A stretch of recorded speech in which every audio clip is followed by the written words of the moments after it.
Al Azhar Group of Institutions, Perumbalichira, Thudupuzha.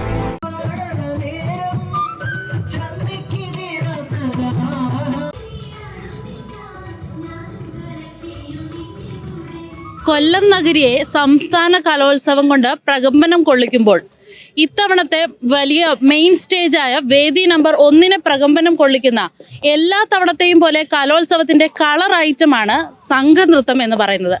ഈ കാണുന്ന സംഘനൃത്തം ടീമിന് എന്തൊക്കെയോ പ്രത്യേകതകളുണ്ട്. എന്താണെന്ന് നമുക്ക് ഇവരോട് തന്നെ ചോദിക്കാം. ഈ 62ാമത് സംസ്ഥാന കലോത്സവത്തിൽ ഇവിടെ ഈ വേദിയിൽ വന്ന് നിൽക്കുമ്പോൾ ഇവരുടെ ഈ ഒരു പ്രത്യേകതരം ഡാൻസിന് നിങ്ങൾ എന്താണ് അതിൻ്റെ ഒരു പ്രത്യേകതയായിട്ട് കാണുന്നത്?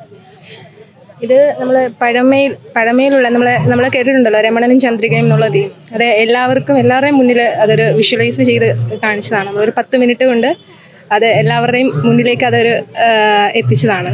അതിൻ്റെ അകത്ത് രമണനും ചന്ദ്രികയും എന്നുള്ള ആ സെയിം തീമാണ് ഇതിനകത്തുള്ളത്. അവരുടെ കോസ്റ്റ്യൂംസ് ആണെങ്കിലും എല്ലാം നമ്മൾ അതിനോട് യോജിച്ചാണ് ചെയ്തിരിക്കുന്നത്. ഇതിപ്പം എത്ര ദിവസം കൊണ്ടാണ് ഇവരുടെ ഈ ഒരു ഇത് അവരുടെ സ്കൂൾ കലോത്സവം ഏകദേശം ഓഗസ്റ്റിലാണ്. നമ്മളൊരു ജൂലൈ മാസത്തോടു കൂടി നമ്മൾ എൻ്റെ പ്രാക്ടീസ് സ്റ്റാർട്ട് ചെയ്തിട്ടുണ്ട്.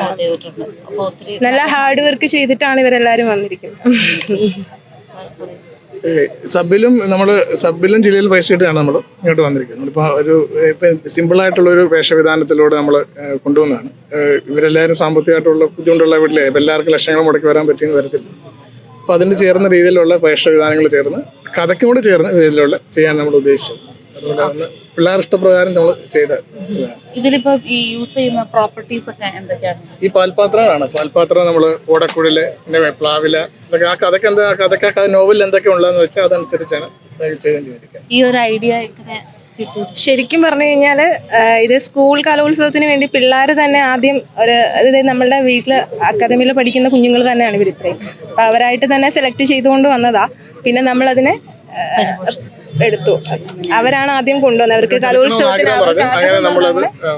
ഹെൽപ്പ് ചെയ്തവരെ കൊടുത്തതാണ്. ഈ ഒരു പെർഫോമൻസ് ഒക്കെ കഴിഞ്ഞപ്പോൾ എന്ത് തോന്നുന്നു? എന്താണ് എക്സ്പെക്ടേഷൻസ്? എന്താണ്? ഇവരെല്ലാം പ്ലസ് ടുക്കാരാ. എല്ലാവർക്കും ലാസ്റ്റ് ചാൻസ്. അവർക്ക് ആ ഒരു ലാസ്റ്റ് ചാൻസിൽ ഇവിടം വരെ എത്താൻ പറ്റിയൊരു വളരെയധികം സന്തോഷം. ഇതിനകത്ത് ആദ്യമായിട്ട് വരുന്ന കുട്ടികളാണ്. ശരിക്കും കലോത്സവത്തിന് ആദ്യമായിട്ട് പങ്കെടുത്ത് അവർക്ക് സ്റ്റേറ്റിൽ വരെ എത്താൻ പറ്റിയത് തന്നെ ഏറ്റവും വലിയ ഭാഗ്യമാണ്. പറ്റി ആധികാരികമായി അവരുടെ നമ്മളോട് കാര്യങ്ങൾ പങ്കുവെച്ചത് ഇവരുടെ അധ്യാപകർ തന്നെയാണ്. ഇവർ തന്നെയാണ് ഇവരെ ഇത്രയും നല്ല രീതിയിൽ ട്രെയിൻ ചെയ്യിപ്പിച്ചെടുത്തത്. കാലവും കോലവും മാറുമ്പോൾ അതിനൊത്ത് കലയിലും മാറ്റങ്ങൾ കൊണ്ടുവരികയായിരുന്നു ഈ ഒരു ടീം. കലോത്സവ നഗരിയിൽ നിന്നും ക്യാമറാമാൻ ഫാസിലിനോടൊപ്പം ടീം മൂവി വേൾഡ് മീഡിയ.